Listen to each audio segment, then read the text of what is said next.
మన ప్రభు అయిన యేసు క్రీస్తు నామములో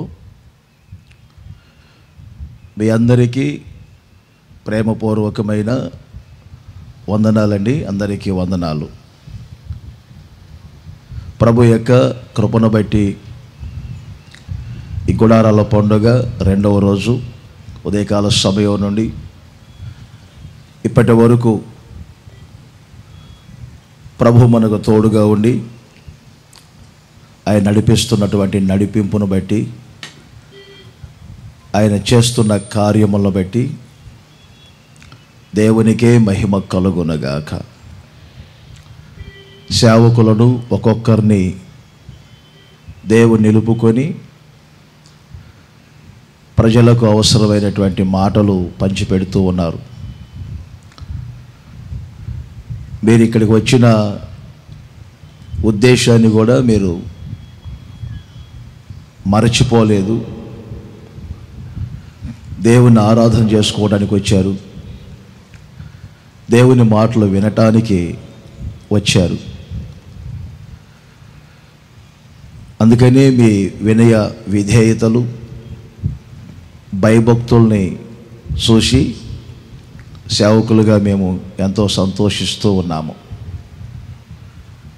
సహజంగా ఉదయం 9 నుండి ఇలా ఇంత సమయం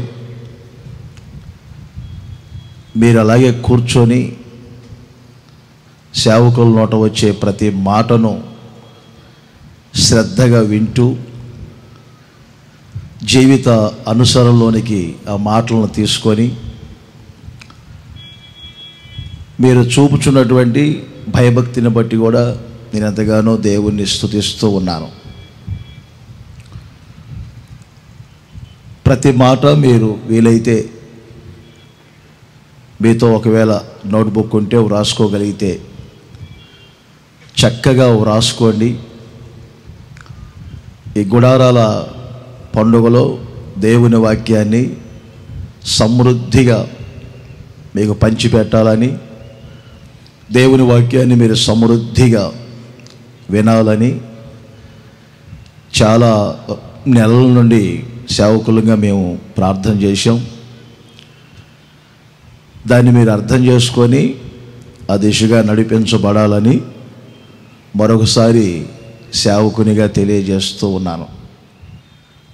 మరి ఒక చిన్న సందేశం, ఒక స్టడీస్ లాగా చెప్తాను. ప్రతి సంవత్సరం ఈ మధ్యకాలంలో పగలు ఉపదేశానుసారమైనటువంటి కొన్ని మాటలు చెప్తూ ఉన్నాను. మరి ఇప్పుడు కూడా ఒక అంశం మీద కొన్ని మాటలు మీకు తెలియజేయాలని మనస్ఫూర్తిగా కోరుకుంటున్నాను. కొద్ది సమయమే త్వరగానే ముగించుకొని చిన్న స్తుతి ఆరాధన చేసుకొని ఈ పూటను ముగించుకుందాం. పరిశుద్ధ గ్రంథమైన బైబిల్లో నుండి హెబ్రీయులకు రాసిన పత్రిక 9వ అధ్యాయం 9వ వచనాన్ని మీ పరిశుద్ధ గ్రంథమైన బైబిల్లో మీరు చూడండి. ఆరాధికునికి సంపూర్ణ సిద్ధి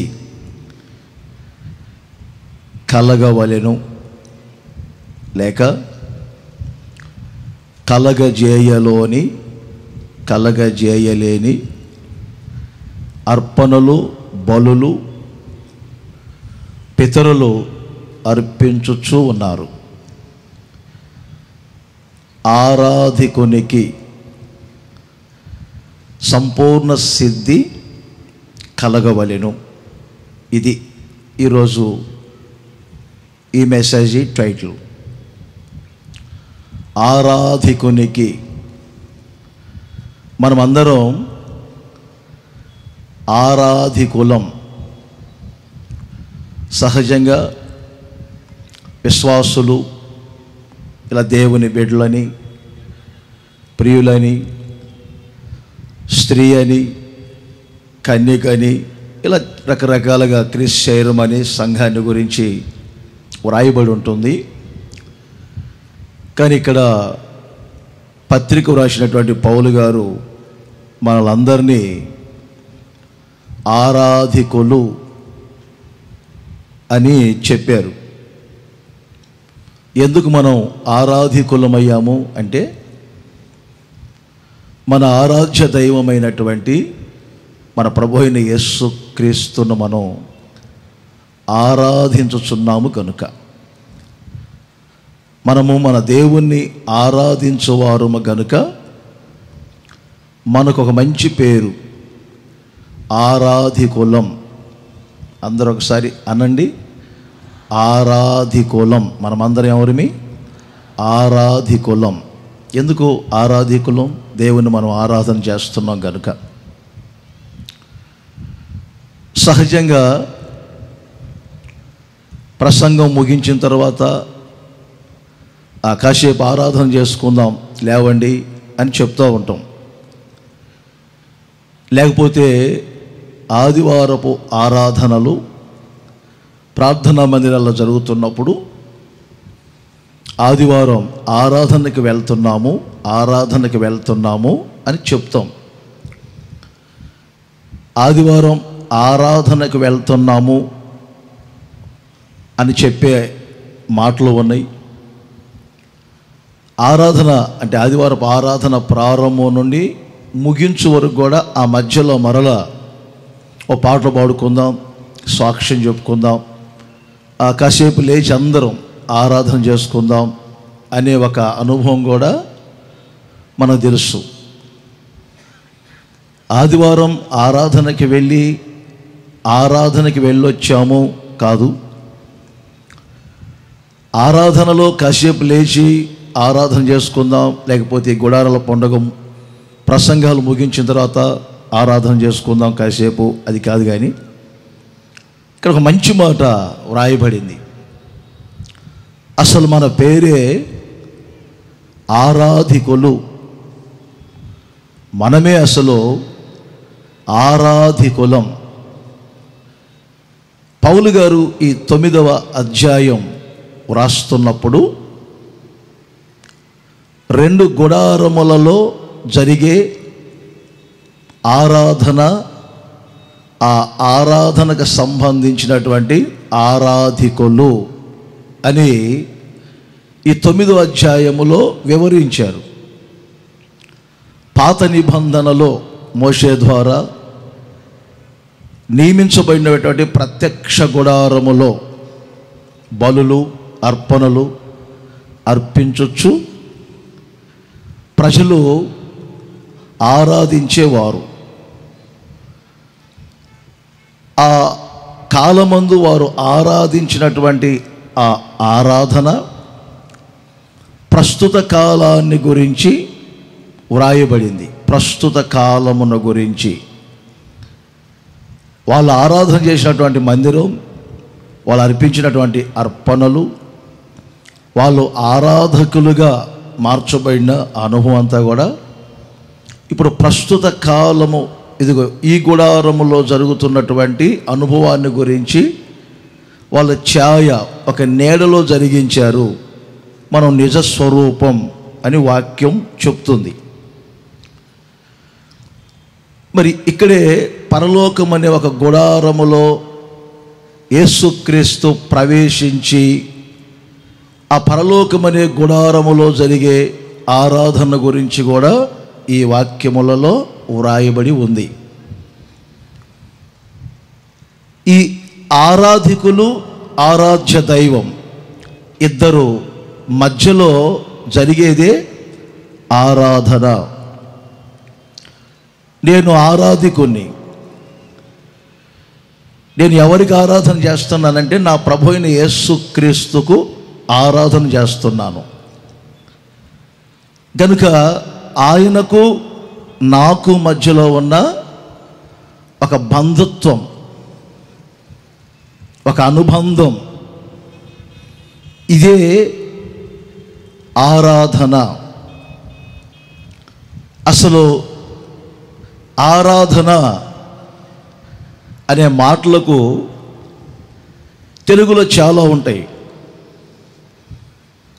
ప్రార్థన అనేది అసలు బైబిల్లో ఎక్కడ ప్రారంభమైనది మనకు తెలుసు. ఆదికాండం 4వ అధ్యాయంలో చివరి మాటల్లో కయ్యూను ఏబేలు తర్వాత మరొకరు పుట్టారు, అక్కడి నుండి ప్రార్థన ప్రారంభమైంది అని బైబిల్ మనకు చెప్తుంది. మరి ఆరాధన అనే పదం అసలు బైబిల్లో ఎక్కడ ప్రారంభమైందంటే ఆదికాండం 22వ అధ్యాయంలో తెలుగులో మ్రొక్కుటకు అనే పదాలు ఉంటాయి, ఇంగ్లీష్లో వర్షిప్ అనే పదం ఉంటుంది, వర్షిప్ అనే పదాలు ఉంటాయి. అసలు ఆరాధన అనే ఆ మాట బైబిల్లోనే అక్కడ పుట్టింది. ఆరాధన అనే ఆ మాటకు మరొక అర్థం ఏమిటంటే, బాగా వినండి, ఒక చిన్న మాట చెప్తాను.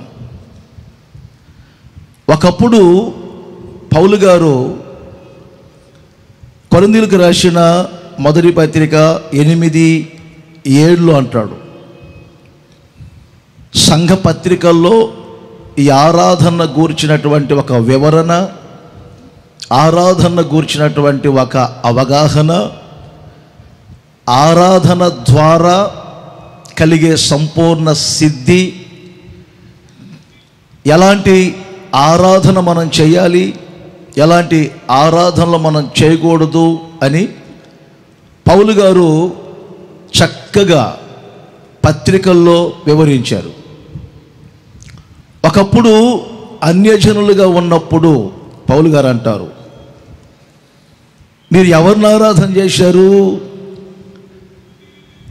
ఆ మాటలో ఉంటుంది, ఆరాధించకూడని వాటిని వారిని మీరు ఆరాధన చేశారు. వాక్యంలో ఉంది కాబట్టి చెప్తున్నా, విగ్రహాలను అన్ని దేవతలను ఆరాధన చేశారు అని వ్రాయబడింది. వాటి మీద ఇష్టపడ్డారు. మరి ఇప్పుడేమని జరిగింది? నిజదేవుడైనటువంటి యేసుక్రీస్తు యొద్దకు మీరు వచ్చారు.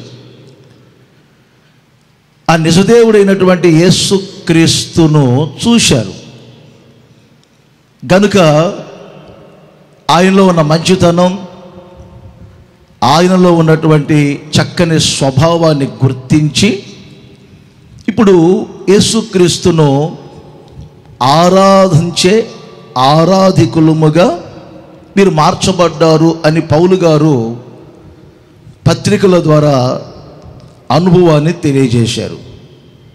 ఒక చిన్న విషయం మీకు చెప్తాను. ఆరాధన చేసినప్పుడు లేక ఆరాధన చేయటం అనేది దేవుని ద్వారా మనమేదో పొందుకోవాలి దేవుని ద్వారా మనమేదో పొందుకోవాలి అని చేసే ఆరాధన ఉంది. సహజంగా ఇప్పుడు జరిగేదంతా అదేను. కానీ అసలు బైబిల్ పరంగా ఒక లోతైన అనుభవంలోనికి మనం వెళ్ళాలంటే, తెలుసుకోవాలని కోరుకుంటే, ఆయన గుణశీలతను బట్టి, ఆయన స్వభావమును బట్టి, ఆయన మంచితనమును బట్టి, ఆయనలో ఉన్న మంచితనము, ఆయనలో ఉన్న గుణశీలత, ఆయనలో ఉన్నటువంటి ఆ చక్కని స్వభావమును బట్టి అభిమానించినటువంటి వ్యక్తికి, మనల్ని అభిమానించినటువంటి వ్యక్తికి మన ప్రభువైన యేసుక్రీస్తు ఒక గుణశీలుడు. ఆయన మనల్ని అభిమానించారు. ఆయనలో ఉన్న లక్షణం మనకు నచ్చింది, ఆయన స్వభావం మనకు నచ్చింది. అభిమానించినటువంటి వ్యక్తికి సమర్పించుకొనుటయే ఆరాధన. అసలు బైబిల్లో ఆరాధన అనే ఆ పదానికి అర్థం ఏంటంటే ఇష్టము అని అర్థం. ఇప్పుడు నన్ను అభిమానించినటువంటి నా ప్రభువైన యేసుక్రీస్తుకు నన్ను నేను సమర్పించుకున్నాను. ఇంకో మాట చెప్పాలంటే, నన్ను అభిమానించినటువంటి నా ప్రభువైన యేసు ఆ గుణశీలతను బట్టి, ఆయన నన్ను అభిమానించినటువంటి అభిమానాన్ని బట్టి నేను ఆయనకు గౌరవించాను. ఆయనకు లోబడ్డాను. ఇంకా చెప్పాలంటే ఆయనకు నేను ప్రథమ స్థానాన్ని ఇచ్చాను. అదే ఆరాధన అంటే.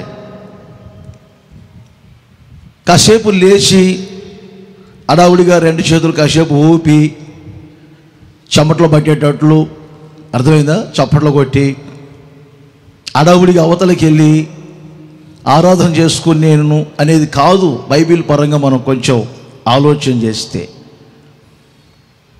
నాకేదో కావాలని అభిమానించినటువంటి దేవుడు మనకు ఒక గుణశీలుడు, పరిశుద్ధుడు.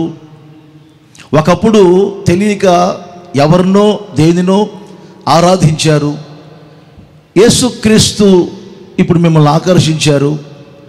ఆయన్ని ఇప్పుడు మీరు ఆరాధన చేస్తున్నారు. ఆయన మీద మీరు ఇష్టపడుతున్నారు. ఆయనకు మీరు లోబడుతున్నారు. ఆయనకి ఇవ్వాల్సిన గౌరవం ఇస్తున్నారు. ఇప్పుడు అపోస్తుల కార్యములు 8వ అధ్యాయములో 27వ వచనాన్ని మీరు చూడండి.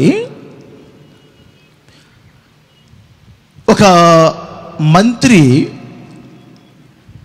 బహుదూరము నుండి యెరూషలేమునకు వచ్చి యెరూషలేములో ఆరాధన చేసుకొని తిరిగి వెళ్ళుచుండెను అని వ్రాయబడింది.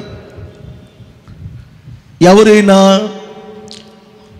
ఒక దేశపు వ్యక్తి,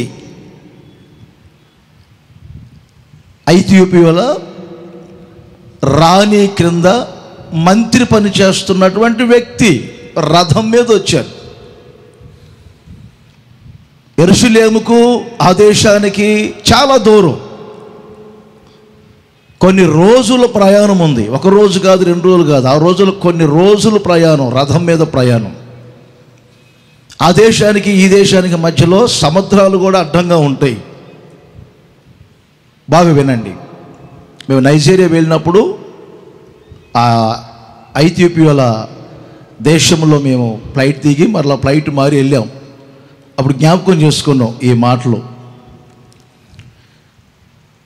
ఎక్కడి నుంచో ఒక మంత్రి గారు యెరూషలేముకు వచ్చి యెరూషలేములో దేవుణ్ణి ఆరాధన చేసుకొని మరలా వెళ్ళేటప్పుడు కూడా ఆయన ధర్మశాస్త్ర గ్రంథములో వ్రాయబడినటువంటి యెషయా పుస్తకాన్ని తీసి ఆ పుస్తకాన్ని చదువుకుంటూ వెళ్తున్నారు. ఇప్పుడు నేను అనుకునేవాడిని, ఆయన ఇప్పుడు మూయబడిన గర్భం కొరకే వచ్చారంటారా ఆరాధన చేసుకోవటానికి? అలా లేదు. పోనీ ఆయన అక్కర్లేమైనా తీర్చుకోవడానికి వచ్చారా? కాదు. ఒక మంత్రి, మంచి హోదాలో ఉన్న వ్యక్తి, మంచి పదవి ఉంది, ఆయన అక్కర్లన్నీ కూడా తీర్చుకోవాల్సిన అవసరత లేదు. అదే ఇప్పుడు నేను చెప్పినది. మనం ఆరాధన చేసేటప్పుడు మనం ఒక వ్యక్తి మీద ఇష్టపడుతున్నప్పుడు ఆయన ద్వారా మనం ఏదో ప్రతిఫలం పొందాలని కాదు, కానీ ఆయన యొక్క స్వభావమును బట్టి, ఆయన యొక్క గుణశీలతను బట్టి మనం ఇష్టపడటమే ఆరాధన. మనం ఇష్టపడటమే ఆరాధన. మన ప్రభువైన యేసుక్రీస్తును మనం ఇష్టపడ్డాం. ఎందుకంటే ఆయన మనం ఏ కోణంలో చూసినా సుగుణాలే ఉంటాయి. ఆయనలో దుర్గుణాలు లేవు. కాబట్టి ఆయన మన కొరకు ప్రాణం పెట్టారు, మనకు చేయవలసినవి చేశారు. కాబట్టి ఆయనలో ఉన్న మంచితనాన్ని బట్టి మనం ఇప్పుడు ఆయన వైపు ఆకర్షించబడ్డాం. మన మనసుకు ఆయన నచ్చారు, మన హృదయానికి ఆయన నచ్చారు. మన హృదయానికి మన మనస్సుకు చాలని దేవుడు ఆయన, తగినవాడు ఆయన. ఈ గుడారాల పండుగలో ఏటేటా వస్తున్నారు. ఎందుకు వస్తున్నారు? మీరు ఆరాధికులుగా వస్తున్నారు. ఆయన్ని మీరు ఆరాధన చేసుకోవాలి. ఆ ఆరాధన చేసుకొని వెళ్తున్నప్పుడే మీకు ఒక సంపూర్ణ సిద్ధి కలగాలి. భౌతికమైన ఆశీర్వాదాలే కాదు, ఆత్మీయముగా ఒక సంపూర్ణ స్థితిలోనికి నడిపించబడవలసిన అనుభవం మీకు కావాలని తెలియజేస్తున్నాను. ఆరాధించే స్థలం ఒకటి కావాలి. చాలా జాగ్రత్తగా వినండి. ఆరాధించే ఒక స్థలం, ముందే చెప్పానుగా కొంచెం సమయంలో ఒక స్టైల్ లాగా మీకు చెప్తానని. పాత నిబంధనలో సమూయేలు 2వ గ్రంథం 15వ అధ్యాయం 32వ వచనాన్ని మీరు గమనించినప్పుడు, దావీదు అరణ్యములో ఉండటానికి ఎక్కువగా ఇష్టపడుతూ ఉంటారు. నగరంలో ఉండేదానికంటే కూడా ఎందుకో అరణ్యములో ఉండటానికే ఇష్టపడుతూ ఉంటారు. ఇక్కడ దావీదుని గురించి ఒక మంచి మాట ఏమని రాయబడిందంటే, ఆ పర్వతమందు ఆరాధించుటకు ఒక స్థలము ఉండెను. ఇలాగే వ్రాసుకోండి, తర్వాత అయినా మరలా మీరు చదువుకోవచ్చు. చెప్పే సందేశాలన్నీ ఛానల్లో ఉంటాయి, యూట్యూబ్ ఛానల్లో. మరలా వినండి ఇంటికి వెళ్ళిన తర్వాత కూడా. ఆరాధించే ఒక స్థలం ఏర్పరచుకోవాలి మీరు. ఎక్కడంటే అక్కడ ఆరాధన చేసుకోకూడదు. ఆరాధన అంటే ఏమిటో ఒక చిన్న అనుభవం మీకు చెప్పాను. మనమంతా ఆరాధికులము అని చెప్పాను. మన ఆరాధ్య దైవము యేసుక్రీస్తు అని చెప్పాను. ఆయన మనం ఎందుకు ఆరాధించాలో అది కూడా మీకు చెప్పాను.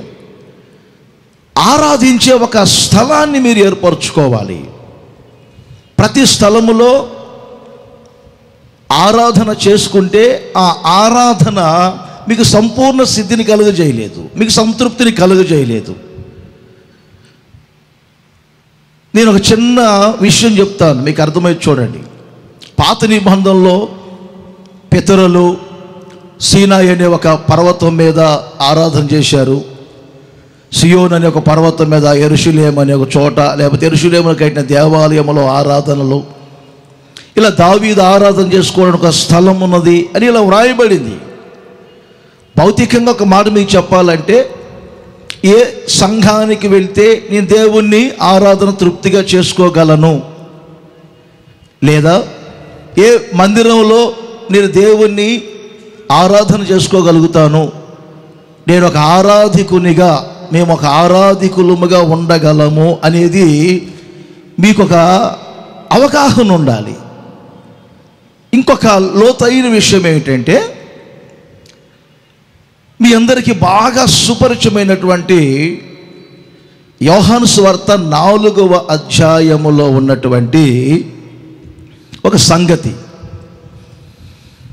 యేసు ప్రభు సమరయ ప్రాంతానికి వెళ్ళినప్పుడు, ఆ సమరయ ప్రాంతంలో ఒక బావి దగ్గర యేసుక్రీస్తు కూర్చున్నారని సమరయ స్త్రీ ఆయన దగ్గరకు రావటం, యేసుక్రీస్తుకు ఆమెకు మధ్యలో మీరు ఎక్కువగా ఇలా చదువుకుంటే ఆరాధన గూర్చినటువంటి వాదన, ఆరాధన గూర్చినటువంటి ఒక వివరణ గురించే మనం గమనిస్తాం. చాలామంది అనగానే, సమరయ స్త్రీ అనగానే ఆమెకు 5 భర్తలు ఉన్నారు, 6వ వాడు కూడా ఉన్నాడు, ఆ బావి లోతైనది, ఇవన్నీ భౌతికంగా మాట్లాడుతూ ఉంటారు. కానీ ప్రతి అక్షరాన్ని మనం అక్షర జ్ఞానముతో, అక్షర జ్ఞానం చాలామందికి ఉంటుంది, అక్షర జ్ఞానముతో అభ్యాసం చేసి మాట్లాడతారు. కానీ అక్షరములో ఉన్నటువంటి ఆత్మీయ అర్థాన్ని మనం తెలుసుకోవాలి. ఆమె ఒక నామకార్థపు క్రైస్తవురాలు అని చెప్పుకోవచ్చు. ఇంకా మీకు చెప్పాలంటే ఆమెకు ప్రవక్తలు తెలుసు, యాకోబు తెలుసు, యాకోబు బావి తెలుసు, మెషయ వస్తారు అనే సంగతి కూడా ఆమెకు తెలుసు. ఆమెకు తెలియనిది ఏమిటంటే ఆరాధన చేసే విధానము, ఆరాధన చేసుకునే స్థలం ఆమెకి తెలియదు. అప్పుడు యేసు ప్రభువుతో ఆమె అంటారు, అయ్యా 20వ వచనం 4:20, అయ్యా మా పితరులు ఈ పర్వతం మీద ఆరాధన చేసేవారు, యెరూషలేములో ఆరాధన చేసేవారు. జాగ్రత్తగా వింటున్నారు మీరు? ఆరాధన ఎక్కడ చేశారు? పర్వతాల మీద చేశారు. ఆరాధన ఎక్కడ చేశారు? యెరూషలేము అనే ప్రార్థనా మందిరాలలో ఆరాధన చేశారు. ఆరాధించు స్థలము ఒకటి ఉన్నదని మీరు చెప్పుదురు. ఈ సమరయాలకు సంబంధించినటువంటి ఈ అన్య స్త్రీగా ఉన్నటువంటి అన్య ప్రాంతంలో పుట్టి పెరిగినటువంటి వ్యక్తి యూదులు ఇశ్రాయేలు గురించి మాట్లాడుతున్నారు. అయ్యా, మన పితరులందరూ పర్వతాల మీద ఆరాధన చేశారు, యెరూషలేములో ఆరాధన చేశారు, ఆరాధించే స్థలము ఒకటి ఉంటుందని మీరు చెప్తున్నారు. ఆ స్థలం ఏది? ఆ స్థలము ఏది? ఇటు చూడండి ఒకసారి. ఇక్కడ స్తుతి స్తోత్రం అని కాసేపు చప్పట్లు కొడతారు, చేతులు ఊపుతారు, బాగానే ఉంది. ఆ ప్రక్కకి వెళ్ళారు, చల్లగా ఉంది కదా అని ఒక కూల్ డ్రింక్ తాగుదామని కొన్నారు. ఎవరో వెనక నుండి వచ్చి మిమ్మల్ని రాయలసీమ భాషలో చెప్పాలంటే దొబ్బారు. అర్థమైందా? ఇక్కడ స్తుతి స్తోత్రం అన్నటువంటి నోరు అక్కడికి వెళ్ళగానే ఆత్రం అంటారు. చూడండి మీరు.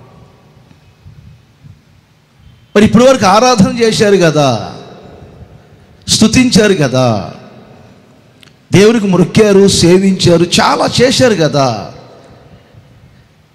కొంచెం ఆత్మీయంగా ఈ మాట మనం గమనించినప్పుడు చాలా అర్థాలు ఉంటాయి. వివరించి చెప్పాలంటే చాలా సమయం పడుతుంది. మనము ఆధ్యాత్మికముగా మన దేవుణ్ణి ఇష్టపడి, ఆయన గౌరవించి, ఆయనకు మనం లోబడి, ఆయనకు మనం సమర్పించుకొని, ఆయన్ను మనము ఆరాధించేటటువంటి ఆరాధికులముగా సంపూర్ణ సిద్ధిలోనికి రావాలంటే మన ఆత్మలోనే ఒక ఆరాధన జరగాలి. మన ఆత్మలో ఒక ఆరాధన జరగాలి. నేను ఇప్పుడు చెప్తున్నాను ఈ మాట. ఎన్నో సంవత్సరాల క్రితమే యేసన్న గారు ఆ జ్యోతిర్మయుడ నా ప్రాణ ప్రియుడ అనే పాట పాడేటప్పుడు ఈ పదాన్ని ఉపయోగించారు.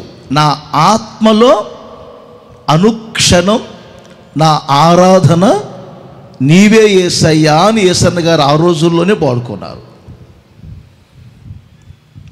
ప్రార్థనా మందిరాలలో ఆరాధించొద్దని కాదు నేను చెప్తుంది, ఇలాంటి గుడారాలలోనికి వచ్చి ఆరాధించొద్దనిగా చెప్తుంది.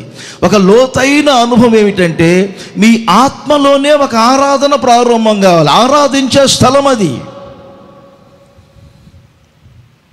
మీరు ఉన్న ప్రార్థనా మందిరాలు ఆత్మానుసారముగా ఉన్న స్థలాలుగాను, ఆత్మానుసారముగా ఆరాధన చేసుకునే సంఘాలుగా ఉండాలి. మీ ఆత్మలో ఒక ఆరాధన ప్రారంభం కావాలి. ఈ రోజున ప్రపంచవ్యాప్తంగా ఆరాధన మీద ఒక అవగాహన లేదు, ఆరాధించే విధానము తెలియదు. ఆరాధించుట వలన ఆధ్యాత్మికమైనటువంటి ఆత్మీయతలు ఏమిటో కూడా అర్థమగాని పరిస్థితుల మధ్యలో వెళ్తున్నారు. ఆ మధ్య ఒక టీవీలో ఒక ఇంట్లోకి వెళ్తేను ప్రార్థన చేద్దామని వాళ్ళు టీవీ ఆన్ చేసుకుని వాక్యం విన్నారు. నేను కూడా సోఫాలో కూర్చున్నాను. ఆరాధన అని ఒక ఆమె లేచారు. ఆరాధన అని లేచారు. నేను విమర్శించట్లేదు కానీ చంప పిందుల దగ్గర నుండి చెప్పుల వరకు మ్యాచింగ్ చేశారు. ఆ టీవీలో కనపడే ఆమె సంగతి మీ సంగతి కాదు. ఇటేదో కనకాంబరాలు మల్లెపూలు పెట్టుకున్నారు. తప్ప అని మీరు అంటారేమో, అసంగతి కాదు, అసంగతి వినండి. మేకప్ వేశారు, ఆమె నిలబెట్టారు. వాయిస్ కూడా ఆమె మీద కాదు, ఆమె తెర మీద ఉన్నారు. వెనక నుండి ఇది వస్తుంది, ఆరాధన ఆరాధన ఆరాధన ఆరాధన అన్నది. నేను చూస్తూ ఉన్నాను కళ్ళు తెరిచి, ఈ చెయ్యిటని, ఈ చెయ్యిటని, ఈ చెయ్యిటని, ఈ చెయ్యిటని, ఆరాధన ఆరాధన అన్నారు. అయిపోయింది. ఆ తర్వాత ప్రార్థన చేస్తానమ్మా, ఇక ఆపండి అన్నాను. కింద ఆ పాట పాడినటువంటి వ్యక్తి ఈ ప్రోగ్రానికి స్పాన్సర్ చేశారు అని పేరు వచ్చింది. ఆమె స్పాన్సర్ చేశారు కాబట్టి ఆమెను తెర మీద పెట్టారు. ఆమెమో తోలుబొమ్మలాగా ఆరాధన చేతులు తిప్పింది. అది ఆరాధన అవుతుందా?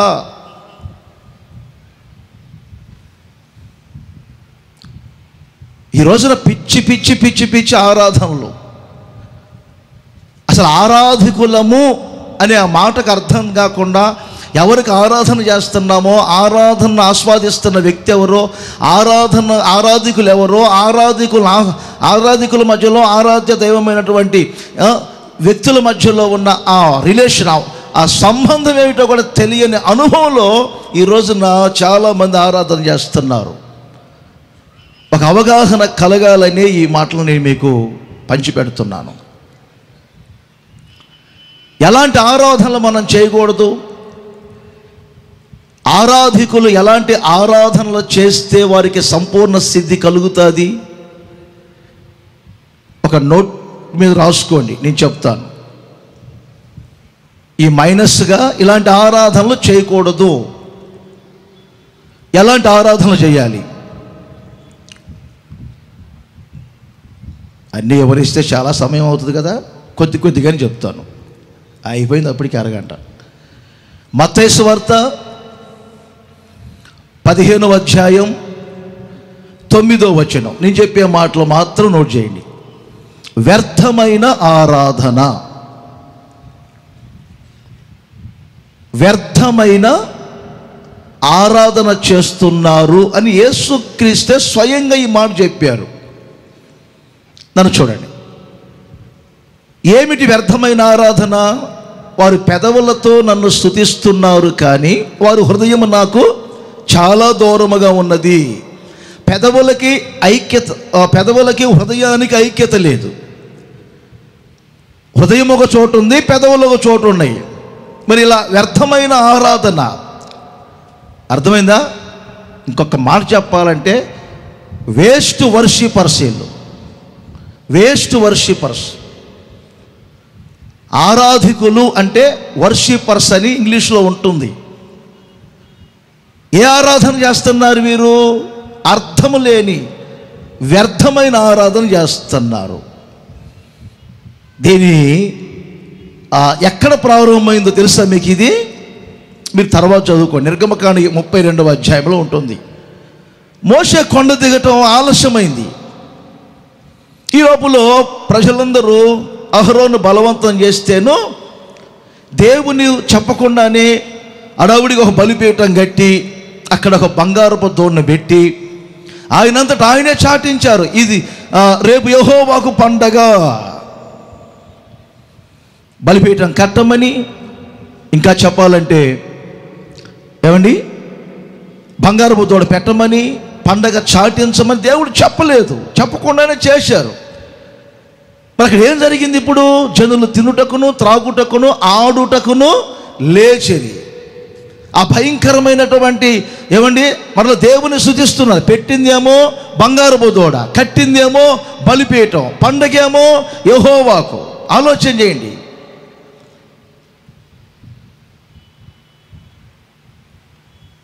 ఈ పండగ వాతావరణంలో, మీరు గుడారాల పండగ వాతావరణంలో మీరు వ్యర్థమైన ఆరాధన చేయకూడదు. ఈరోజు ప్రపంచవ్యాప్తంగా చాలా వ్యర్థమైన ఆరాధనలు ఉన్నాయి. ఆ వ్యర్థమైన ఆరాధన వల్ల ఇప్పుడు జరిగింది ఏంటంటే 3000 మందికి నష్టం కలిగింది. దేవుని స్తుతిస్తున్నట్లే ఉంది, పెదవులు మాత్రమే అక్కడ ఉన్నాయి, హృదయం దూరంగా ఉంది. ఇది వ్యర్థమైన ఆరాధన. కొలస్సీ పత్రిక 2వ అధ్యాయం మీరు 23వ వచనాన్ని గమనించండి. 23వ వచనములో ఇక్కడ ఏమైనా రాయబడిందంటే ఏమండి, స్వేచ్ఛారాధన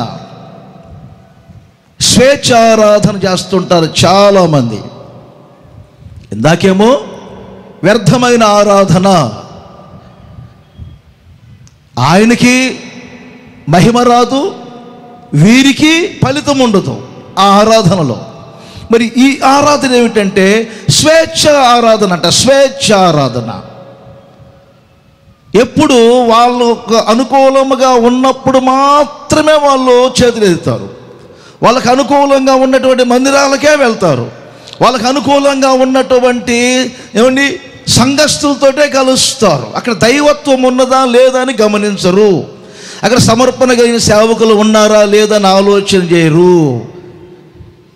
ఎప్పుడు సెల్ఫ్ డబ్బాలు కొట్టుకుంటూ ఉంటారు. వీళ్ళు స్వేచ్ఛ కలవాడు పడతా ఉంటారు. స్వేచ్ఛ. మా సంఘంలో మీకు ఒక నెంబర్ సీట్ ఇస్తామంటే వెళ్తారు. చనిపోతే సమాధులతోటి కూడా ఉందంటే అటు వెళ్తారు. దైవత్వం చూడరు, ఆత్మీయ అంతరిక్షాన్ని గమనించరు, ఆత్మీయత క్షీణించిపోయేది గమనించరు,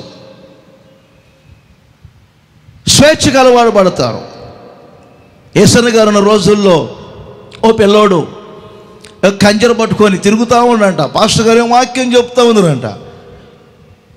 వాళ్ళ నాన్నగారు చెప్పారంట, బాబును కొంచెం కూర్చోబెట్టుకోండి బాబు, వాక్యం చెప్తున్నాడు, కంచెర పట్టుకొని తిరుగుతూ ఉన్నారు, కొంచెం ఇబ్బందిగా ఉంది, ప్రజలు వాక్యం వినాలి కదా అంటే అర్థమైందా? వెంటనే లేచి, మా పిల్లలు ఇలాగే చేస్తారు మందిరంలో, అసలు రమ్మంటారా లేదా మందిరానికి?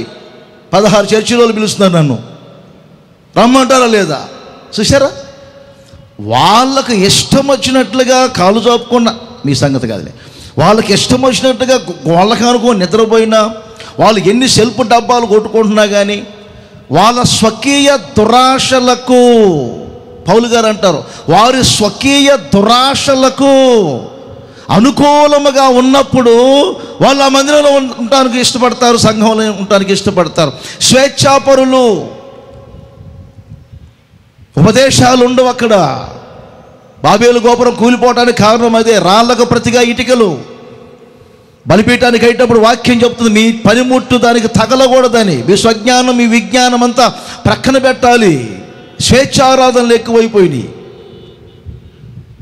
చూడండి, కొలసి పత్రికలోనే 2వ అధ్యాయంలోనే 18వ వచనం. ఇదేమిటంటే, నేను అర్థమయ్యే భాషలో చెప్తున్నా మీకు, దేవదూత ఆరాధన. కింద పైన మీరు నోట్ చేసుకోండి. ఊరికే ఉప్పొంగుతూ ఉంటారు వీళ్ళు, ఊరికే ఉప్పొంగుతూ ఉంటారు. యేసన్న గారు చెప్పేవారు, కొంతమందిని ఎవరినైనా పొగిడామంటే మాత్రం నూనెలో వేసిన పూరిలాగా ఉబ్బుతారంట. వారు చెప్పిన మాటలు అన్నీ మాకు గుర్తొస్తూ ఉంటాయి ఇప్పుడు ఉన్నటువంటి ప్రజలు చూసినప్పుడు. వారిని కానీ కొంచెం పొగలేదంటే పీట మీద ఉన్న పిండిలాగే ఉంటారంట. ఎప్పుడు వీరు పొంగుతూ ఉంటారు. పొంగొద్దని కాదు. ఇప్పుడు వరకు మనం ప్రేరణ మంచి పాట పాడారు కదా, ఏది పొంగి పొరలే. అది అనుభవం వేరు, ఆనందంతో పొంగటం వేరు. అర్థమైందా? కొంతమందికి అతి ఎక్కువ సెల్ఫ్ వర్షిపర్స్ ఉంటారు కొంతమంది. ఓరక ఒప్పొంగుతూ ఉంటారు.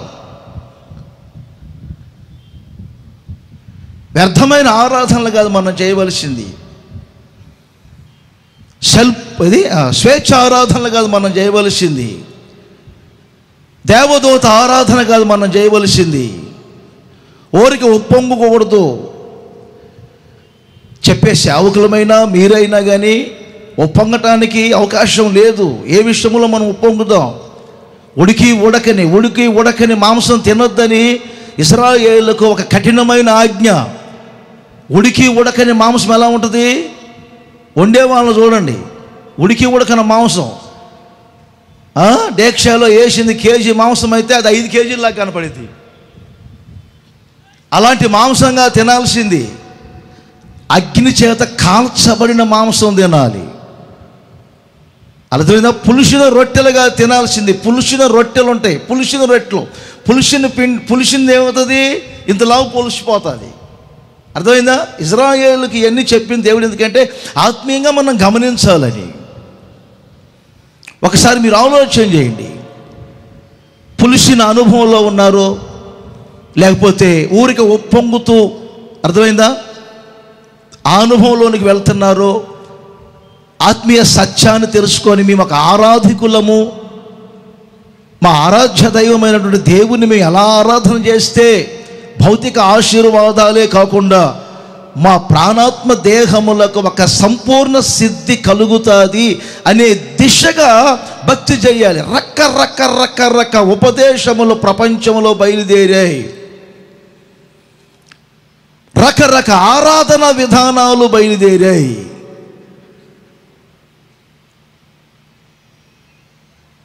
పశ్చిమ గోదావరి జిల్లాకి వెళ్తే ఒక ఆమె కావులు పెట్టి ప్రార్థన చేస్తుందంట అందరి మీద. ఏంటంటే నా దర్శనం ఇది అన్నదంట. దేవుని చేతుల్లో వాడబడుతున్నారో లేకపోతే అర్థమైందా సాతాను చేతుల్లో బందీలుగా మార్చబడ్డారో కొంచెం గమనించాలి. యోహాను సువార్త 4వ అధ్యాయం 22వ వచనాన్ని గమనించండి. ఇది ఇంకొక ఆరాధన. ఏం ఆరాధన అంటే తెలియని ఆరాధన. తెలియని ఆరాధన, వ్యర్థమైన ఆరాధన, స్వేచ్ఛ ఆరాధన, ఊరికి ఉప్పొంగుచున్నటువంటి దేవదూత ఆరాధన. 4వది తెలియని ఆరాధన. తెలియని ఆరాధన అంటే జ్ఞానము లేని ఆరాధన. జ్ఞానము లేకుండా ఆరాధించే ఆరాధన. ఆరాధిస్తున్నారు కానీ ఆ ఆరాధన వెనుక ఒక అనుభవం ఉన్నదా?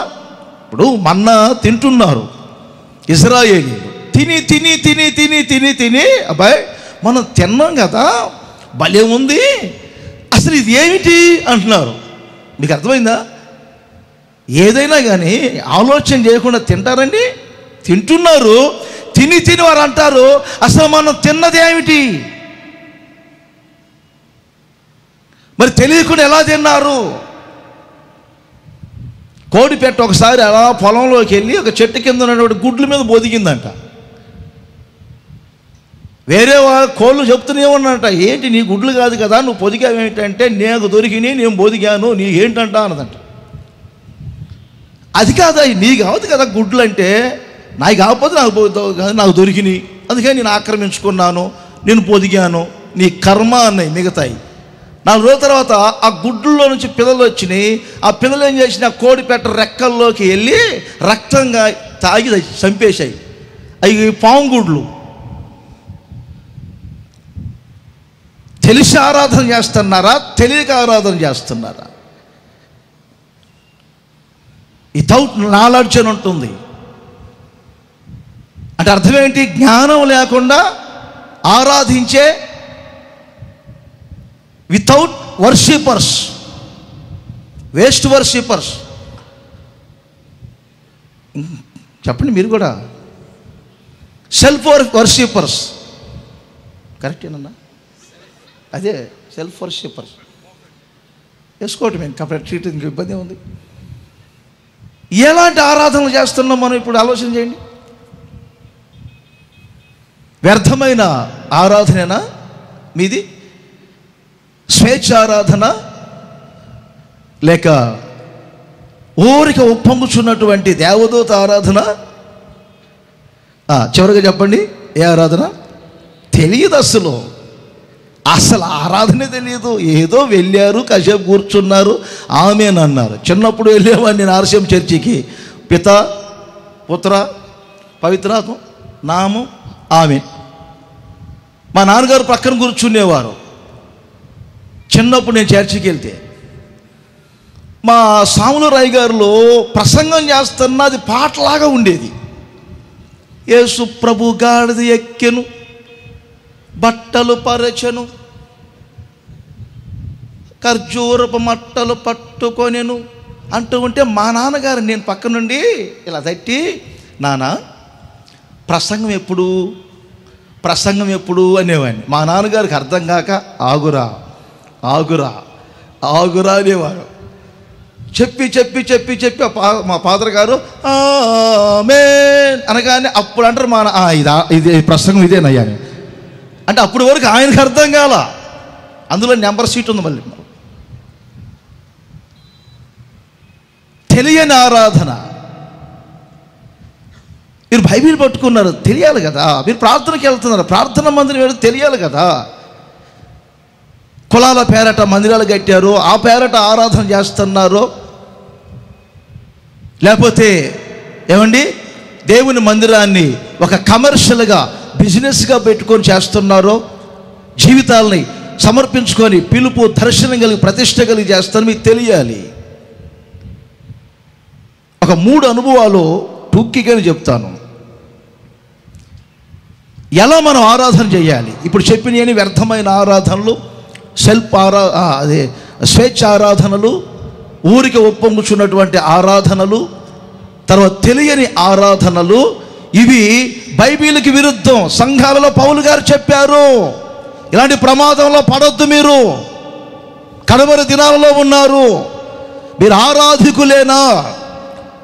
ఆరాధ్య దైవమైనటువంటి దేవుని మధ్యలో, మీ మధ్యలో ఎలాంటి అనుభవం ఉన్నది? మీ ఆరాధన ఇంపుగా ఉంటుందా? తద్వారా మీకు ఒక సంపూర్ణ స్థితి కలుగుతుందా లేదా ఆలోచన చేయాలి.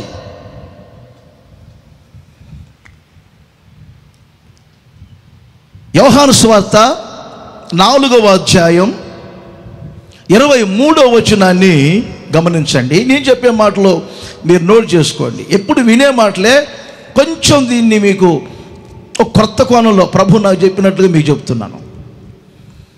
ఎలా ఆరాధన చేయాలి? యేసు ప్రభువే స్వయంగా చెప్పారు. దేవుడు ఆత్మ గనుక ఆయన ఆరాధించేవారు ఎలా ఆరాధన చేయాలి? యథార్థముగా ఆరాధన చెయ్యాలి. దానికి మరొక పర్యాయ పదమే సత్యముగా ఆరాధన చెయ్యాలి. ఆరాధించే ఆరాధికులకు వారి హృదయమందు యథార్థత ఉండాలి. వారి జీవితమందు ఏమంటే వాస్తవం ఉండాలి, సత్యం ఉండాలి. హృదయమందు యథార్థత లేకుండా, చేతుల యందు యథార్థత లేకుండా, సంఘములో మందిరములో యథార్థత లేకుండా, యథార్థత లేకుండా ఆరాధించే ఆరాధికుల యొక్క ఆరాధనను బట్టి ఆ వ్యక్తి యొక్క హృదయం ఆరాధనను ఆస్వాదిస్తున్న ఏమంటే ఆ దేవునికి దూరంగా ఉంటుంది. యథార్థముగా ఆరాధించే ఆ ఆరాధికుల యొక్క హృదయము ఏమంటే దేవునికి దగ్గరగా ఉంటుంది. ఆరాధించేటప్పుడు నేను యథార్థంగా ఆరాధన చేస్తున్నానా? నా ఆరాధనలో వాస్తవము సత్యము ఉన్నదా? నేను ఒక చిన్న మాట చెప్తాను. యేసు ప్రభు దేవుడు అని తెలుసుకోవటం వేరు, యేసు ప్రభువుని అర్థమైందా పూర్తిగా ఆయన స్వభావాలన్నిటిని మనము తెలుసుకొని ఆ దిశగా నడిపించబడే అనుభవం వేరు. ఆరాధించే ఆరాధికులకు ఎప్పుడు పేరుకు దేవుడు నాకు తెలుసు అనే దిశగా వెళ్ళరు. 7 స్త్రీలు ఒక పురుషుని పట్టుకొని పేరు పెట్టయ్యా మాకు చాలు, మా అన్నం మేమే తింటాము, మా వస్త్రములు మేమే ధరించుకుంటాము, పేరుంటే చాలు మాకు అన్నట్లుగా ఉన్నారు. చూడండి, పేరు పెట్టుకుంటే సరిపోదు, ఆయన ఎవరో తెలియాలి. అదే యథార్థత. మనల్ని అభిమానించినటువంటి వ్యక్తి ఎవరో మనకు తెలియకుండా ఆయనకు మనం ఎలా సమర్పించుకుంటాం? మరోసారి చెప్పిన, ఆయన మనల్ని అభిమానించారు. ఆ అభిమానించే వ్యక్తి ఎవరో తెలుసుకోకుండా ఆయనకు మనం ఎలా లోపడతాం? వారికి మనం ఎలా గౌరవిస్తాం? ఎలా వారికి ప్రథమ స్థానం ఇస్తాం? మనం ఒక వ్యక్తికి ప్రథమ స్థానం ఇచ్చి వారిని గౌరవించి వారికి మనల్ని మనము లోపరుచుకోవాలంటే ఆ వ్యక్తి ఎవరో మీకు తెలియాలి. తెలియాలంటే యథార్థముగా మీరు దేవుణ్ణి ఆరాధించాలి. అందుకే నా గొర్రెలు నా స్వరాన్ని వింటాయి, నా గొర్రెలు నేను ఎరుగుతాను, నా గొర్రెలు నన్ను ఎరుగుతాయి కనుక అవి నన్ను వెంబడిస్తాయి. అవి నన్ను వెంబడిస్తాయి. ఒక చిన్న మాట చెప్తాను. ఒకసారి మీరు ప్రకటన గ్రంథం తీయండి. యథార్థ ఆరాధన అనే ఒక అనుభవానికి ఒక మంచి మాట చెప్తాను మీకు. 4వ అధ్యాయం 8వ వచనాన్ని చూడండి. నేను చెప్తాను, చాలా జాగ్రత్తగా వినండి. ఒక చిన్న మాట. పరలోకములో ఒక ఆరాధన. యేసన్న గారు ఆరాధన చేసేటప్పుడు వారు 10 మాటల్లో తప్పనిసరిగా ఒక 8 మాటలు ఇదే అంటూ ఉంటారు. పరలోకమందు ఎలా జరుగుతుందో భూమి మీద కూడా అలాగే జరుగుతుందని చెప్తా ఉండేవారు యేసన్న గారు. అంటే పరలోకములో ఎలా కెరూబులు సెరాపులు ఎలా ఆరాధన చేస్తున్నారో, యెహోవా పరిశుద్ధుడు పరిశుద్ధుడు పరిశుద్ధుడని ఎలా ఆరాధన చేస్తున్నారో భూమి మీద కూడా అలాంటి అనుభూతి జరుగుతుందని యేసన్న గారు ఎక్కువగా చెప్పేవారు. మీరు గమనించిన యేసన్న గారు ఆరాధన చేసినప్పుడు కూడా ఎప్పుడు మైమరిచిపోయేవారు. వారు నిలబడిన స్థలాన్ని మర్చిపోతారు, వారిని వారే మర్చిపోతారు, సమయాన్ని మర్చిపోతారు. ఎంతసేపు దేవుని స్తుతిస్తారో, ఎంతసేపు దేవునిలో నాట్యం ఆడతారో, గంతులు వేస్తారో, పరవశం చెందుతారో. అసలు ఎదుట ఉన్నటువంటి ప్రజావాహిని ఏమైందో కూడా యేసన్న గారు ఒకసారి మర్చిపోతారు. దేవునితో అలా గడుపుతూ ఉంటారు, ఆరాధనలో దేవుని స్తుతిస్తూ ఉంటారు, మర్చిపోతూ ఉంటారు. పరలోకములో ఒక ఆరాధన జరుగుతుంది. పరలోకంలో ఒక ఆరాధన ఉందండి అంటారు, ఉంది. కెరూబులు శరాపులు ఎప్పుడు ఆయన చుట్టూ ఉండి పరిశుద్ధులు పరిశుద్ధులు ఆరాధన చేస్తారు. ఇక్కడ మనం చదువుకుంటే వినండి, సింహాసనం చుట్టూ 4 జీవులు ఉన్నాయి. ఆ సింహాసనం చుట్టూ 24 పెద్దలు ఉంటారు. ఆ సింహాసనం చుట్టూ 4 జీవులకు వినండి 4 అనుభవాలు కలగజేసే కన్నులు ఉన్నట్లుగా మనం చూస్తాం. 4 అనుభవాలు కలగజేసే కన్నులు ఉన్నాయి. ఆ జీవులకు ఎక్కడ కన్నులు ఉన్నాయి అంటే వెనక భాగములో కన్నులు ఉన్నాయి. నేను చెప్పినట్లుగా మీరు రాసుకోండి, మీకు అర్థమైంది. వెనక భాగములో జీవుల కళ్ళు ఉన్నాయి. ఈ 4 జీవులు అక్కడ సింహాసనం మీద కూర్చున్న దేవుణ్ణి ఆరాధన చేస్తున్నారు. 24 పెద్దలు కూడా దేవుణ్ణి ఆరాధన చేస్తున్నారు. మరో ప్రక్కన శరాపులు కెరూబులు ఆరాధన చేస్తున్నారు. సందర్భాన్ని బట్టి చెప్తున్నాను. ఈ జీవులకి వెనక కళ్ళు ఉన్నాయి. వెనక కన్నులు, మనకు వెనక కన్నులు ఉంటాయా? మనకు ముందు ఉంటాయి. మనం ముందు వెళ్తూ ఉంటాం. వెనక కన్నులు ఏమిటి? బాగా వినండి. ఈ వెనక చూపు ఎలా ఉంటుందంటే, మనము ఎలాంటి స్థితి నుండి మన ప్రభు అయిన యేసుక్రీస్తు ద్వారా విమోచింపబడ్డామో, విడుదల పొందామో అనేది ఎప్పుడు మన మనసులో ఉండాలి. పౌలు గారు అదే చెప్తారు, వెనకున్నవి నేను మరచి. ఏ స్థితి నుంచి నేను బయటకు వచ్చాను? ఆరాధించే వారికి, అది యథార్థముగా సత్యముగా ఆరాధించే వారికి ఉండవలసిన ఆ యథార్థతలో ఒక పర్యాయ అనుభవం ఏమిటంటే, నేను ఏ స్థితి నుంచి వచ్చాను, నేను ఒకప్పుడు ఏ పాపములో ఉన్నా, శాపములో ఉన్నా, నామకార్థములో ఉన్నా, ఎలా ఉంటే నా దేవుడు నన్ను ఆ స్థితి నుండి విడిపించారు. ఆ వెనుకొన్నవి ఎప్పుడు ఏమండి ఆ స్థితిని ఇశ్రాయేలు కూడా పర్ణశాల పండుగ జరుపుకునేటప్పుడు ఐగుప్తు దేశములో నుండి వారు ఎలాంటి పరిస్థితుల మధ్యలో వచ్చారో అది జ్ఞాపకం చేసుకోమని చెప్పారు. ఈరోజు చాలామందికి అర్థమైందా? పూర్వపు పాపములు క్షమించబడినవి అనే సంగతి మరచిపోయి, సోమరులైపోయి, దూరదర్శనాన్ని కోల్పోయి ఏదో ఆరాధన చేస్తున్నారు, కానీ అది యథార్థమైన ఆరాధన కాదు. యథార్థముగా దేవుని ఆరాధించే వారికి ఈ అనుభవం ఉండాలి. వెనక కన్నులతో పూర్వపు స్థితిని మనం గుర్తు చేసుకుంటూ ఉండాలి. ముందు కన్నులు ఉన్నాయి ఆ జీవులకి. ఆ ముందు కన్నులు ఏ అనుభవాన్ని చూపిస్తున్నాయో తెలుసా? మనం ఆరాధన చేసేటప్పుడు, స్తుతించేటప్పుడు రకరకాల వ్యక్తులు, రకరకాల అనుభవాలు మన తెర మీదకి వస్తూ ఉంటారు, మన కన్నుల్లోనికి వస్తూ ఉంటారు. బాగా ప్రసంగం చేశాను, నేను దిగాను, అన్నా అదిరిపోయింది ఈరోజు అంటారు. నా కళ్ళల్లో ఒకరు వచ్చారు, నా కళ్ళ ముందు వాళ్ళు కనపడ్డారు. యథార్థముగా ఆరాధన చేసే వ్యక్తికి ఉండవలసిన అనుభవం ఏంటి తెలుసా? యథార్థతలో మరొక పర్యాయ అనుభవం ఏంటి తెలుసా?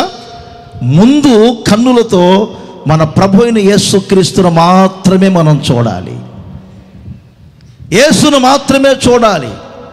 రూపాంతరపు కొండపైకి యేసు ప్రభు ముగ్గురు తీసుకొని వెళ్తే అక్కడ వారికి ముగ్గురు కనపడ్డారు. ఆ ముగ్గురులో ఏమండి, ఒక ఆయన ఏలియా, ఒక ఆయన మోషే. ఈ ముగ్గురు అంటారు, యేసు ప్రభువా మీతో కూడా సమముగా ఏలియాకు, మోషేకు పర్ణశాల కడతామంటారు. యేసు ప్రభుతో సమానంగా పెట్టుకోకూడదు.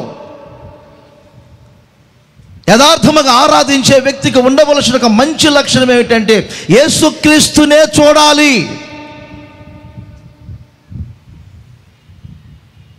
మీరు ఆరాధకులు, ఆరాధించే అనుభవంలో ఎంతోమంది మీ తెర మీదకి రావచ్చు, మీ కన్నుల మీద నిలబడవచ్చు. యేసును గూర్చినటువంటి ఆ దర్శనం మీరు రాత్రి గమనించారో లేదో, మనం చివరి పాట విన్నాం. ఊహకందని ప్రేమ అనే పాట వింటున్నప్పుడు నేను చాలామంది చూశాను, వేరుగా చెప్పట్లేదు, అందరూ ఆ ప్రభు ప్రేమలు అలా లీనమైపోయారు. మా మట్టుకు మేమే చెప్తున్నాం. కాసేపు ఏది కనపల్లా, ఈ ప్రాంగణంలో ఏ వాతావరణం కనపల్లా. యేసుప్రభు ఆ శిలువ, యేసుప్రభు త్యాగం, యేసుప్రభు చేసిన స్థితి, యేసుప్రభు మన జీవితంలో నడిపించిన అనుభవమే కనపడింది. ఇది మన ముందు ఎప్పుడు యేసుక్రీస్తు ఉండాలి. నేను బాగా పాట పాడి అనుకోండి, ఉదాహరణ చెప్తాను, నేను బాగా ప్రసంగం చేశాను అనుకోండి, నేను బాగా ఆరాధన చేశాను అనుకోండి, నేను కొంచెం నలుగురు మధ్యలో వాడపడుతున్నాను అనుకోండి, తెర మీదకి ఎంతోమంది వస్తారు. తెర మీదకి వచ్చినా మన దర్శనం కోల్పోకూడదు. ఎప్పుడు ఆరాధికులు యథార్థముగా ఆరాధన చేయాలి. ఆరాధన చేసే ఆ యథార్థతలో వెనక చూపు ఉండాలి, ముందు చూపు ఉండాలి. ఈ జీవులకి ఇంకొక అనుభవం తెలుసా మీకు? ఇరుప్రక్కల కూడా, ఇరుప్రక్కల, రెండు ప్రక్కల కన్నులు ఉన్నాయి. ఈ జీవులు దేవుణ్ణి స్తుతిస్తున్నాయి. ఈ జీవులు దేవుని ఆరాధన చేస్తున్నాయి. ఈ రెండు ఇరుప్రక్కల కన్నులు ఏమిటి తెలుసా? ఈ కన్నుల అనుభవం ఎలాంటిదంటే, బాగా వినండి, సాక్ష్యం. మనలను ఆ ప్రక్క ఈ ప్రక్క మనల గురించి ఏమనుకుంటున్నారో అనే ఒక గ్రహింపు ఉండాలి మనకు. అవన్నీ తెలియకుండా వాళ్ళేమనుకోండి నాకెందుకు, వీరేమనుకోండి నాకెందుకు అనుకోకూడదు. ఇరుపక్కల మనకు ఒక సాక్ష్యం ఉండాలి. ఆ ప్రసంగం చేసే దైవ సేవకులు సమర్పణ కలిగిన వారు, పిలుపు కలిగిన వారు, వారు ఏ మాట చెప్పినా ఆ మాట ప్రకారంగా ఉంటారు. ఒక సాక్ష్యం ఉండాలి. ఇవి లేకుండా యథార్థముగా మనం దేవుణ్ణి ఆరాధన చేస్తున్నామనేది తప్పు. ప్రియమైన సహోదరులారా, గమనించాలి. దినవృత్తాంతముల 2వ గ్రంథం 29వ అధ్యాయం 29వ అధ్యాయం 28, 29 ఇక్కడ చూడండి. మన పితరులు ఒక మంచి ఆరాధన అనుభవాన్ని మనకు నేర్పుతున్నారు. ఏమిటి? హిజ్కియాతో కూడినటువంటి జనులందరూ వాళ్ళు శుద్ధి చేసుకున్న దేవుని మందిరానికి వెళ్ళి వాళ్ళందరూ ఇప్పుడు ఏం చేస్తే తెలుసా? తలలు వంచి ఆరాధించిరి. తలలు వంచి ఆరాధించిరి. యథార్థముగా ఆరాధించాలి ఒక అనుభవం అయితే, మనము తలలు వంచి ఆరాధించాలి అనే ఆ అనుభవం ఎలాంటిదంటే, బాగా గుర్తించండి. మనం ఆరాధిస్తున్నటువంటి ఆ యేసుక్రీస్తుకు, అర్థమైందా, మనము గౌరవాన్ని ఇవ్వాలి. గౌరవాన్ని. ఒకసారి చూడండి, మీ మీద నేరాలు మోపుతున్నాను కదా, కానీ మందిరంలో ఎలా అంటే అలా కూర్చుంటారు. ఒక సభకి వెళ్తే మేము కారు దిగి మేము వెళ్ళగానే వాళ్ళు నిమిషాల్లో, అర్థమైందండి, జాగ్రత్త పడతారు. మాకు అనిపిస్తుంది, ఇప్పుడు మాకంటే ముందుగా యేసు ప్రభు ఆదివారపు ఆరాధనకు వచ్చారు కదా, మనుషులంగా మేము కనపడగానే జాగ్రత్త పడుతున్నారే, మరి ఇక్కడ వాళ్ళ ఆరాధనను అందుకుంటున్న, ఆస్వాదిస్తున్నటువంటి యేసుక్రీస్తుకు మరి ఎక్కడ గౌరవించారు? ఇది తగ్గింపు జీవితాన్ని చూపిస్తుంది. యేసుక్రీస్తు ఎదుట మనం తగ్గించుకునే జీవితం, ఇంకా చెప్పాలంటే యేసుక్రీస్తు ఎదుట మనం ఆయన గౌరవించే విధానము వేరుగా ఉండాలి. ఒకసారి మీరు ఆలోచన చేయండి. తలలు వంచి ఆరాధించిరి, తలలు వంచి ఆరాధించిరి. యేసు ప్రభుకి ఎంత గౌరవిస్తున్నారు? ఆరాధన చేస్తే మీరు ఏమండి, మరొకసారి చెప్తున్నాను, తగ్గించుకొని ఆరాధన చేస్తున్నారా? వినయముతో ఆరాధన చేస్తున్నారా? అతిశయించి, గర్వించి, అహంకారముతో తలపైకెత్తుకొని నడిపించబడే ఆ వ్యక్తి ఆరాధికులు కాలేరు. వాళ్ళ హృదయములో నుండి వస్తున్నటువంటి ఆ ఆరాధనను కూడా ఆయన ఆస్వాదించలేరు. పౌలు గారు మంచి మాట చెప్తారండి, మీరు గమనించండి. కొద్ది మాటలు చెప్తున్నా, ఎక్కువ సమయం లేదు కాబట్టి. అపోస్తుల కార్యములు 20వ అధ్యాయం 19వ వచనములో ఒక మంచి మాట చెప్తారు చూడండి. ఏమనుంది? పూర్ణమైన వినయ భావముతో నేను ఎలాగున ప్రభువుని సేవించుచున్నాను. చూసారా, ప్రభువుని నేను ఎలా ఆరాధన చేస్తున్నాను? పూర్ణమైన వినయ భావముతో. యెషయా ప్రవచన గ్రంథం 6వ అధ్యాయం 2వ వచనంలో చూడండి. దీనికి అనుసంబంధంగా పరలోకములో శరాపులు కెరూబులు ఎలా ఆరాధించారు, ఆ ఆరాధన ఇప్పుడు మనం చేస్తున్నది. 2 రెక్కలతో కాళ్ళు కప్పుకొని, 2 రెక్కలతో ముఖమును కప్పుకొని, 2 రెక్కలతో ఏమండి ఎగురుతూ వాళ్ళు ఆరాధన చేస్తున్నారని వాక్యం చెప్తుంది. ఈ 6 రెక్కల అనుభవాలు రెండు అనుభవాలు ఎలా ఉన్నాయి? కాళ్ళను కప్పుకొని, ఒళ్ళంతా కప్పుకొని,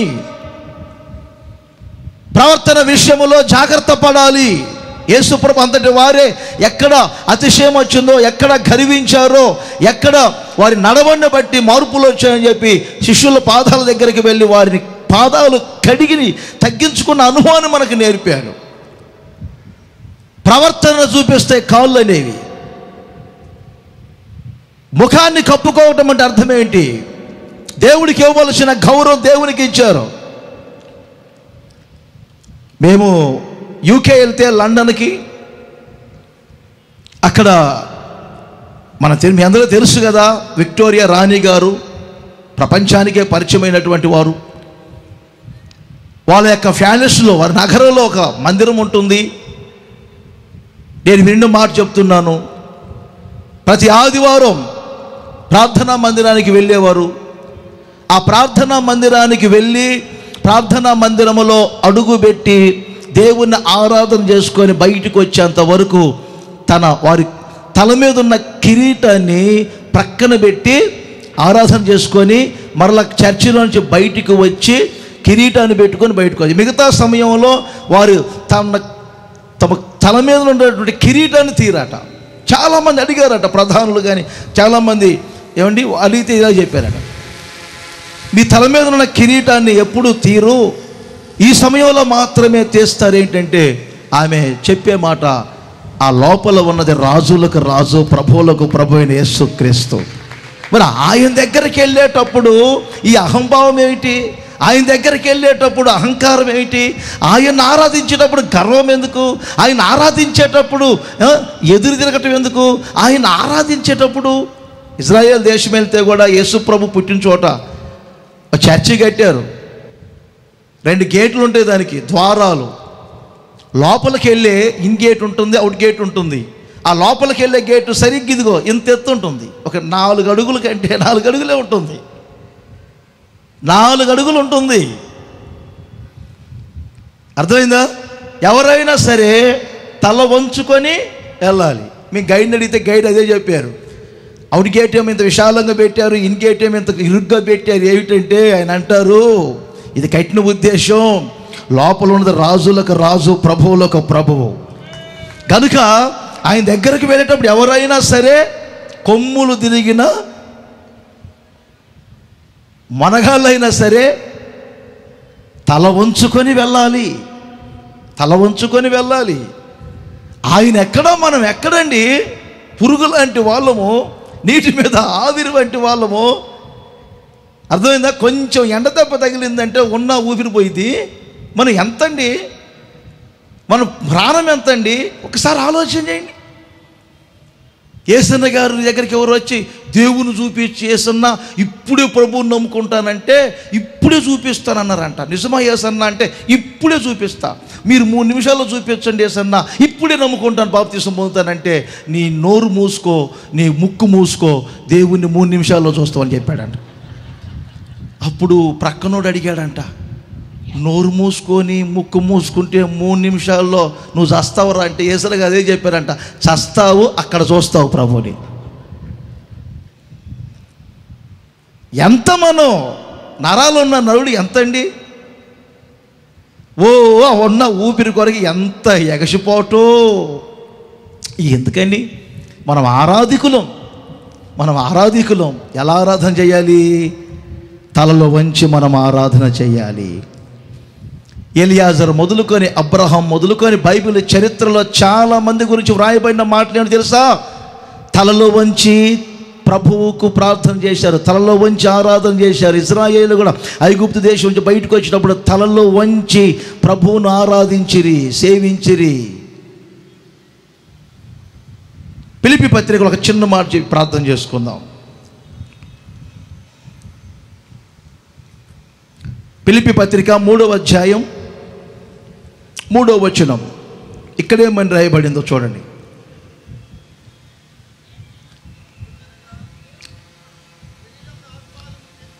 శరీరమును ఆస్వాదం ఆధారము చేసుకొనక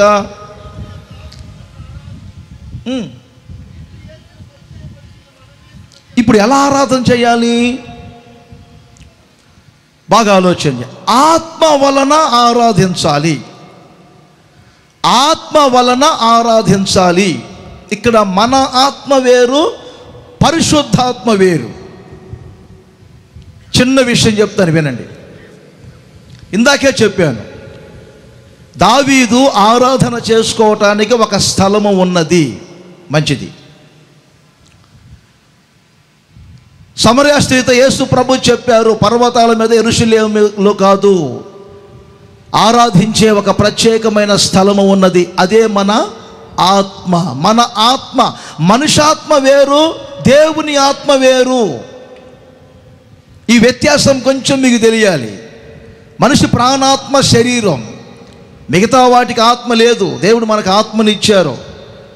దేవుడు త్రిత్వం కనుక మనలో కూడా త్రిత్వంగా చేసుకున్నాడు.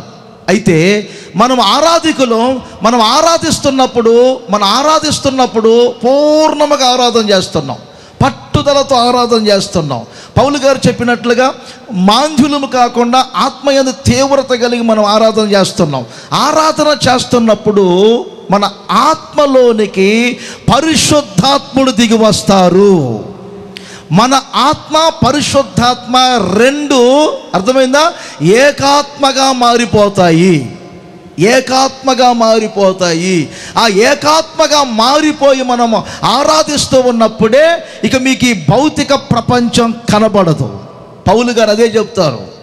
విగ్రహాలతో కలిసేవాడు అలా ఉంటాడు, వేషతో కలిసేవాడు అలా ఉంటాడు.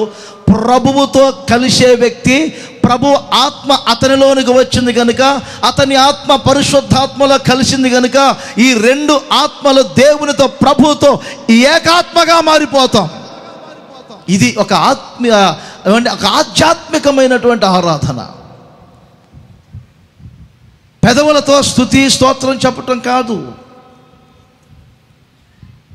పౌలు గారు కొరింథీ సంఘానికి కూడా ఇదే మాట వివరించారు 14వ అధ్యాయంలో 15వ వచనంలో. ఇక్కడ ఆత్మ అనే పదాన్ని ఉపయోగించారు. ఆత్మతో ప్రార్థన చేస్తాను, ఆత్మతో దేవుణ్ణి స్తుతిస్తాను, ఆత్మతో నేను దేవుణ్ణి ఆరాధన చేసుకుంటాను, ఆత్మతో నేను కీర్తిస్తాను. ప్రియమైన సహోదరులారా, మన ఆత్మలోనికి పరిశుద్ధాత్ముడు వచ్చినప్పుడు ఇప్పుడు మనము ఆత్మతో పూర్ణముగా ఆరాధించగలము, పూర్ణముగా ఆరాధిస్తాం. మర్చిపోతారు చాలామందిని మీరు చూడండి. మీరు వాళ్ళను ఒక వింతగా ఆలోచన చేస్తుంటారు. మీ ప్రక్కన కొంతమంది ఆత్మతో నింబడి గంతులు వేసి పరవశించు చేస్తూ ఉంటే మీకు ఏదో ఒక వింతగా అనిపిస్తుంది. కానీ వారి ఆత్మలోనికి పరిశుద్ధాత్ముడు వచ్చాడు. పరిశుద్ధాత్మ మన ఆత్మ ఏకమైపోయి, అర్థమైందా, ప్రభువుతో ఏకాత్మగా మారిపోయాం.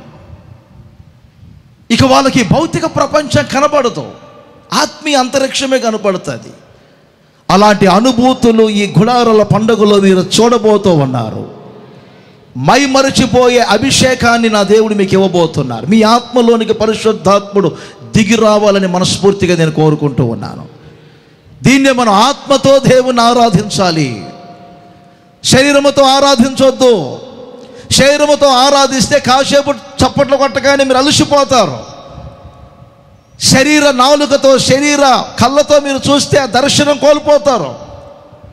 చేయర పెదవులతో నాలుకతో దేవుని స్తుతించినంత మాత్రములో మీ ఆత్మ దేవుని ఆత్మతో కలిసి, పరిశుద్ధాత్మ మీ ఆత్మలో కలిసి ప్రభువుతో మీరు ఏకాత్మగా మార్చబడలేరు. ఈ చోటుకు వచ్చిన ప్రతి ఒక్కరూ చెప్పాలి, ఈ గుడారాల పండుగలో అలాంటి అనుభూతిని చూడాలి. అదే ఇదొక ఆత్మీయ అంతరిక్షం అని చెప్పాలి ప్రజలు. ఇదొక ఆధ్యాత్మికమైన ప్రపంచం అని చెప్పాలి ప్రజలు. ప్రియమైన సహోదరులారా, మనమందరం ఆరాధికులం. మన ఆరాధ్య దైవమైనటువంటి యేసుక్రీస్తును మనం ఆరాధన చేసుకునే వాళ్ళం. ఆరాధన అంటే ఏమిటో, ఎలా ఆరాధించవలనో, ఎలా ఆరాధించకూడదో, ఆరాధించటం వలన ఈ విధముగా మనకు ఒక సంపూర్ణ సిద్ధిని దేవుడు కలగజేయబోతూ ఉన్నారు. ఒక క్లుప్త సందేశం మీకు ఆరాధన మీద ఒక అవగాహన కలగాలని ఒక చిన్న స్టడీస్ లాగా మీకు చెప్పాను. మరి ఈ మాటల యొక్క ప్రతిఫలాలు, ప్రయోజనాలు మీరు మీ కుటుంబాలు ఈ గుడారాల పండుగ అనుభవించాలని, రాబోయే రోజులు ఆరాధించే ఆరాధనలో కొంచెం గమనించి, నేను వ్యర్థమైన ఆరాధన చేస్తున్నానా, స్వేచ్ఛారాధన చేస్తున్నానా, లేకపోతే ఏదో దేవదూత ఆరాధన ఒప్పొంగుతూ వాళ్ళు మమ్మల్ని పొగలటం, మేము వాళ్ళని పొగట్టం, ఇలాంటి ఆరాధనలతోటి సరిపోయిందా? తెలియకుండా ఏదో మేము ఆరాధన చేస్తున్నామా, యథార్థంగా ఆరాధన చేస్తున్నామా, తలలు వంచి గౌరవంగా ప్రభువుకు ప్రాధాన్యత ఇచ్చి ఆరాధన చేస్తున్నామా, లేకపోతే పరిశుద్ధాత్మతో నిండుకొని నా ఆత్మలో ఒక ఆరాధన పూర్ణముగా దేవుణ్ణి చేస్తున్నానా గమనించి ఆ దిశగా నడిపించబడాలని ప్రేమపూర్వకంగా కోరుకుంటూ ఈ మాటలు ముగిస్తున్నాను. కృపా సత్య సంపూర్ణమైన మా తండ్రి, పదే పదే పదే మీ పాదాలు సమీపిస్తున్నాం. ఉదయకాలం ఆరంభించబడిన కూడిక 5 గంటలు బిడలో ఓపికగా మీ పాదాల చెంత నెమ్మదిగా ప్రశాంతంగా మీ మాటలు విన్నారు నాయన. ఈ సమయంలో మీ సేవకుని అభిషేకించి ఇంతవరకు మీరు అనుగ్రహించిన శక్తి కలిగిన సందేశాన్ని బట్టి స్తోత్రం. మీరు ఆరాధ్య దైవం, సందేహం లేదు నాయన. అసలు మేము ఎలా ఆరాధిస్తున్నాం, అసలు ఎలా ఆరాధించాలి, మనోనేత్రాలు వెలిగించినందుకు స్తోత్రం చెల్లిస్తున్నా. వ్యర్థమైన స్వేచ్ఛ ఆరాధనలు, అనవసరమైన ఆరాధనలు కాకుండా ఆత్మతో సత్యముతో ఆరాధించే ఆరాధికులుగా ఒక్కొక్కరిని మార్చండి. నిత్య మహిమలో మీతో కలిసి ఆరాధించుకునే భాగ్యానికి ప్రతి ఒక్కరికి ప్రసాదించమని కుడికి యావత్తు మీరు భారమెత్తి నడిపించడానికి స్తోత్రాలు చెల్లిస్తూ యేసు నామములో ప్రార్థిస్తున్నాము తండ్రి. మన ప్రభు అయిన యేసుక్రీస్తు కృప, తండ్రి అయిన దేవుని ప్రేమ, పరిశుద్ధాత్మని సన్నిధి చేరి వచ్చిన ప్రతి ఒక్కరికి, ఆకాశము కింద ఎవరైతే ప్రపంచ దేశాల్లో ఈ సదస్సులో పాలు పొందారో వారందరికీ కృపతోడై ఉండి నడిపించి కాపాడునుగాక. ఆమేన్. చెప్పండి బిగ్గరగా హల్లెలూయా. చెప్పాలి హల్లెలూయా.